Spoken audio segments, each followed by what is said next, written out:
নমস্কার, চলে এসেছি আজ এক বিশেষ ব্যক্তিত্বের সঙ্গে দেখা করতে।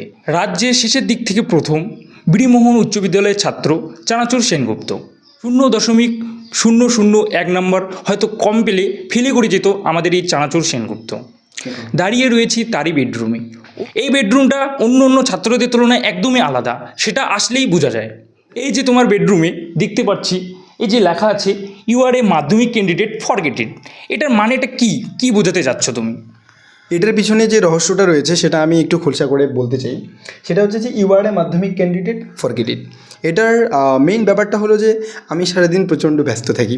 তো বন্ধুদের সঙ্গে আড্ডাবাজি করা, বিড়ি খাওয়া, আপনি ধরুন সিগারেট খাওয়া, তারপরে ফোনে রিলস দেখা। আর এই ব্যস্ততার মাঝে সারাদিনে কখনো কখনো আমার কিন্তু মনে পড়ে যায় যে আমি একজন মাধ্যমিকের ক্যান্ডিডেট।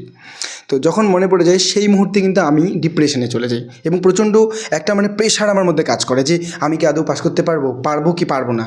তো সেই যে প্রেশারটা, সেই যে একটা ডিপ্রেশন আমার ভিতরে যে কাজ করে, সে থেকে কিন্তু আমি কখনো কখনো নিজে ভেঙে পড়ি। তো সেই জায়গা থেকে নিজেকে ইন্সপায়ার করার জন্য, ইন্সপিরেশন আনার জন্য কিন্তু আমি এই জিনিসটা লিখেছি যে ইউ আর এ মাধ্যমিক ক্যান্ডিডেট ফরগেটেড। দ্যাট মিনস হচ্ছে তুমি যে একজন মাধ্যমিকের পরীক্ষার্থী সেটা সবসময় ভুলে থাকবে, সেটা বারবার মনে করলে ডিপ্রেশন হবে, প্রেশার পড়বে। সেই জন্য কিন্তু আমি এই জিনিসটা লিখে রেখেছি।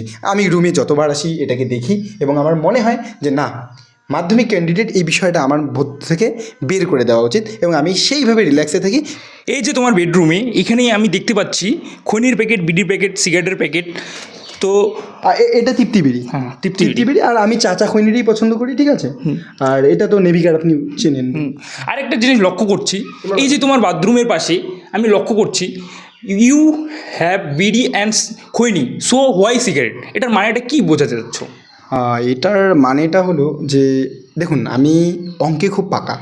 আপনি যদি আমার রেজাল্টটা দেখেন, ঠিক আছে, বুঝতেই পারবেন আমি সামান্য নম্বরের জন্য কিন্তু অঙ্কে ফেল করিনি। তো আমি না এটা একটা বলেন ইকোনমিক্যাল দিক থেকে ভেবে দেখেছি এবং ম্যাথমেটিক্যালিও ভেবে দেখেছি যে এটা আমার জন্য লাভজনক। আপনি একটা জিনিস লক্ষ্য করে দেখবেন যে আমি লিখেছি ইউ হ্যাভ বিড়ি and khaini so why cigarette. তো ব্যাপারটা হলো এরকম যে আমি যখন লাগাতার মাধ্যমিক পরীক্ষা ঠিক কিছুদিন আগে পড়াশুনো করতাম, ধরুন আমি কন্টিনিউ পড়াশুনো করলাম 15 থেকে 20 মিনিট। তো এই 15 থেকে 20 মিনিট না পড়াশোনা করার পর না আমি একঘেয়েমি হয়ে যেতাম, আমার মনের মধ্যে না কেমন যেন একটা ডিপ্রেশন কাজ করতো। তো তখন আমি কী করতাম, এই একঘেয়েমিনেসটাকে কাটানোর জন্য আমি করতাম কি, কখনো ধরুন বিড়ির 2-3টা পাছায় টান দিয়ে দিলাম, কখনো কখনো হলো কি যে একটু বেশি চুন দিয়ে একটু 2 ডোজ খৈনি মেরে দিলাম।